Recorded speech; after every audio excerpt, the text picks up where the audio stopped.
पुढचं फायलम आपल्याला बघायचं आहे फायलम कॉर्डेटा. आता नॉन कॉर्डेटमधले 10 फायलम आपले कंप्लीट झालेले आहेत. आता आपल्याला बघायचा नेक्स्ट फायलम ॲनिमल क्लासिफिकेशनमधला, तो म्हणजे कॉर्डेटा. आता कॉर्डेटा हा जो फायलम आहे बाळांनो, याच्यामध्ये जेवढे काय ॲनिमल्स आहेत त्यांच्याकडे नोटोकॉर्ड प्रेझेंट असतो. ठीक आहे. आता नोटोकॉर्ड काय आहे? नोटोकॉर्ड म्हणजे आपला पाठीचा कणा. आता हा जो नोटोकॉर्ड आहे तो प्रिमिटिव्ह लेवलचा असू शकतो किंवा ॲडव्हान्स लेवलचा असू शकतो. तर त्याच्या आधारे या कॉर्डेट्सचे देखील 3 पार्ट्स पडतात. ठीक आहे. यांना आपण 3 सब फायलममध्ये डिव्हिजन करतो. कोणता? युरोकॉर्डेटा, सिफॅलोकॉर्डेटा आणि व्हर्टिब्रेटा. तर इथे तेच सांगितलेलं आहे बघा. कॉर्डेट्समध्ये आपल्याला काय पाहायला मिळतो? Presence of cartilaginous notochord at in early embryonic life. तर कार्टिलॅजिनस नोटोकॉर्ड म्हणजे कसला नोटोकॉर्ड? तर आपल्या इयरचा जो पिन्ना असतो किंवा त्याचबरोबर आपल्या नोजचं जे टिप असतं, दॅट इज ॲक्च्युअली स्मूथ. बरोबर आहे. तो हार्ड नाही आहे. तर तो कार्टिलॅजिनस टिश्यूपासून बनलेला असतो. तर यांच्यामध्ये देखील नोटोकॉर्ड जो असतो तो कार्टिलॅजिनस टिश्यूपासून बनलेला असतो. ठीक आहे. आपले जे बोन्स असतात ते बोन्स कम्प्लिटली हार्ड असतात. ठीक आहे. परंतु हे जे आपला जो हा जो नोटोकॉर्ड आहे, नोटोकॉर्ड काय कार्टिलॅजिनस नोटोकॉर्ड आहे, म्हणजे कार्टिलेज टिश्यूपासून बनलेला आहे. आणि तो ॲटलिस्ट एम्ब्रियॉनिक लाईफपासून स्टार्ट होऊ शकतो. म्हणजे एम्ब्रियॉनिक लाईफमध्ये ॲनिमल्सच्या कार्टिलेजिनस नोटोकॉर्ड असू शकतो. त्याचबरोबर गिल स्लिट्स म्हणजे गिल्स यांच्यामध्ये प्रेझेन्स असतात फॅरेंजियल नेक रिजनमध्ये. त्यानंतर नेक्स्ट काय सांगितलं बघा, presence of hollow dorsal nerve cord is running throughout the length of the body and ventral heart. तर यांच्यामध्ये काय काय असू शकतं?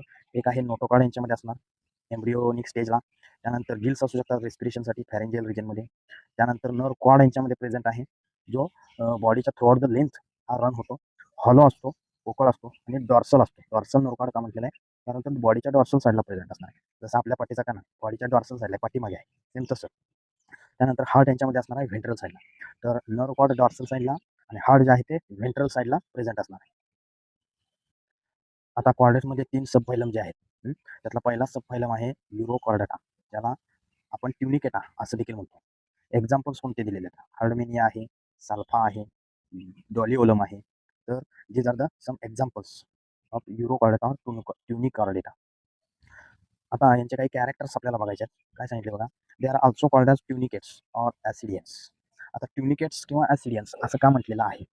आता ट्युनिकेट्सचा अर्थ असतो किंवा ट्युनिका याचा अर्थ असतो हार्ड कवरिंग, जे रबरी टाईपचं असतं, रबरी हार्ड कवरिंग जे यांच्या बॉडीवरती प्रेझेंट असतं, म्हणून त्यांना ट्युनिकेट किंवा ॲसिडियन्स असं म्हणतात. हॅबिटॅट एक्सक्लुझिव्हली मरीन, फक्त आणि फक्त समुद्राच्या पाण्यामध्ये आपल्याला ते पाहायला मिळतं. नेक्स्ट काय सांगितलं, तर यांची बॉडी जी आहे ती सॉफ्ट असते आणि ती बॉडी कवर्ड असते by a test or tunic. त्याचमुळे त्यांना आपण ट्युनिकेटा किंवा ट्युनिकेट्स असं देखील म्हणतो. आता हे जे टेस्ट किंवा ट्युनिक जे आहे ते कशापासून बनलेलं आहे? तर ट्युनिसाईन पासून बनलेलं आहे. तर या ऑर्गॅनिझम्सची बॉडी जी असते ती सॉफ्ट असते, परंतु त्या बॉडीवरती जे कवरिंग असतं ते कवरिंग कशापासून बनलेलं आहे? ट्युनिक.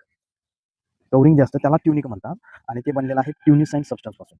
ठीक आहे. आणि हे जे सबस्टन्स आहे ते हार्ड असतं, त्याचबरोबर रबरी असतं. म्हणजेच ह्यांच्या बॉडीवरती हार्ड रबरी सबस्टन्सचं कवरिंग आहे, परंतु बॉडी यांची कशी आहे? सॉफ्ट आहे. Notochord is present only in the tail of larval, hence the name is Urochordata. आता यांचा जो नोटोकॉर्ड आहे तो त्यांच्या अळीच्या स्टेजला प्रेझेंट असतो. ठीक आहे. लार्वल स्टेज, आणि तो लार्वल स्टेजच्या टेलमध्ये प्रेझेंट असतो, त्या अळीच्या शेपटामध्ये प्रेझेंट असतो, आणि म्हणून याला आपण युरोकॉर्डेटा असं म्हणतो. आता हा जो नोटोकॉर्ड आहे तो नोटोकॉर्ड लॉस्ट होतो कधी? During the metamorphosis. आता what is mean by metamorphosis? Metamorphosis म्हणजे काय? तर जेव्हा एग आणि स्पर्मचं फ्युजन होतं, ठीक आहे, फ्युजन झाल्यानंतर जी अळी तयार होणार, ज्याला आपण लार्वा म्हणणार, ती लार्वा जी असते ती त्यांच्या पेरेंट्ससारखी दिसत नाही, ती कम्प्लिटली डिफरंट दिसते मॉर्फॉलॉजिकली दिसायला. परंतु हाच लार्वा ज्यावेळी अडल्ट बनेल त्यावेळी तो अडल्ट जो आहे तो पेरेंट्ससारखा दिसणार आहे, त्याला आपण मेटामॉर्फोसिस म्हणतो. या प्रोसेसच्या दरम्यान त्या लार्वामध्ये जो नोटोकॉर्ड असतो तो नोटोकॉर्ड लॉस्ट होतो. त्यानंतर pharynx has many gill slits. आता फॅरेंग्स काय आहे? तर pharynx is actually nasal cavity and buccal cavity. These two are open in a common space, that space is called as pharynx. आणि त्या फॅरेंग्समध्ये आपल्याला गिल स्लिट्स पाहायला मिळतात. गिल स्लिट्स म्हणजे काय? तर गिल्स स्लिट म्हणजे कल्ले. गिल्स म्हणजे कल्ले, आणि त्या कल्ल्यांना स्मॉल पोर्स असतात ज्याच्या थ्रू वॉटर जे आहे ते आतमध्ये एंटर होतं, त्या वॉटरमधून ऑक्सिजन देखील एंटर होतं. म्हणजे थोडक्यात ह्यांच्या फॅरेंग्सकडे गिल स्लिट्स प्रेझेंट आहेत, ज्यांच्या थ्रू हे रेस्पिरेशन करणार आहे. त्यानंतर नेक्स्ट कॅरेक्टर सांगितलं क्लोज्ड सर्क्युलेटरी सिस्टीम यांच्यामध्ये प्रेझेंट आहे. आता क्लोज्ड सर्क्युलेटरी सिस्टीम म्हणजे काय? तर ब्लड जे आहे ते ब्लड ट्यूब्समधून म्हणजे ब्लड व्हेसल्समधून आर्टरीज, व्हेन्स, कॅपिलरीज यांच्या थ्रू फ्लो होतं आणि ते जाऊन पोहोचणाऱ्या कोणाला? ऑर्गन्सना, ऑर्गन सिस्टीम्सना.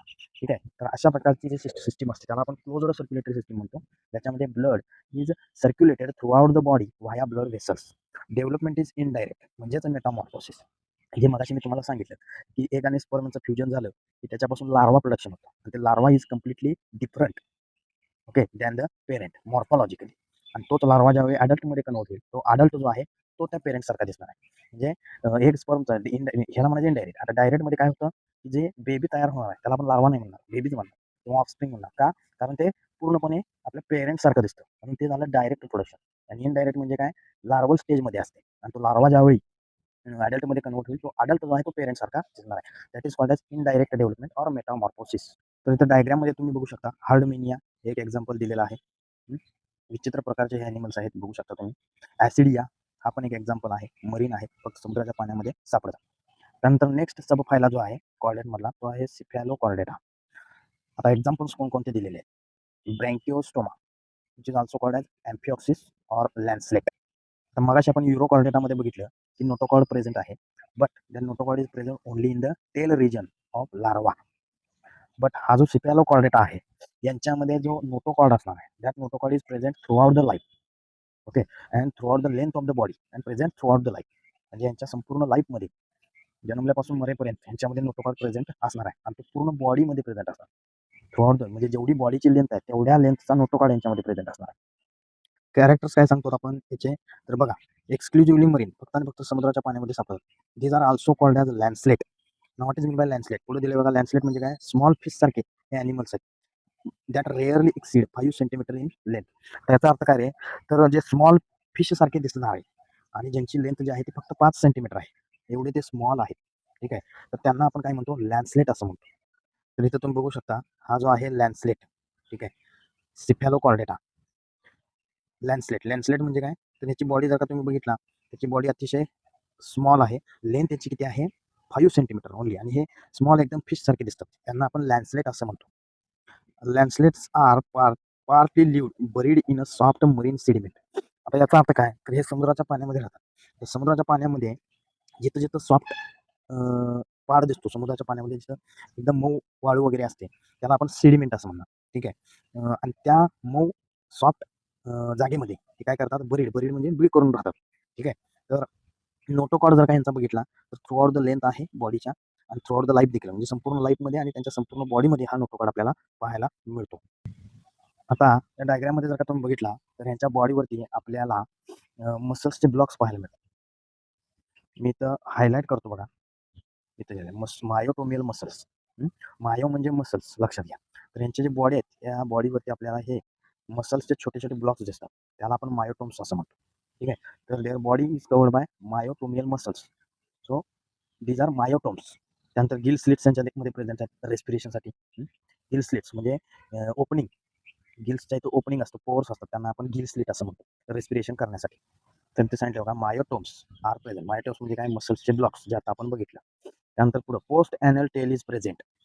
आता पोस्ट ॲनल टेल म्हणजे काय बघ, तर यांच्या अँटिरियर पार्टला आपल्याला हेड पाहायला मिळतो, म्हणजे ऑब्व्हियसली इथं काय असणार आहे, माउथ प्रेझेंट असणार आहे. तर वन एंडला माउथ आहे आणि दुसऱ्या एंडला ॲनस दिलेला आहे.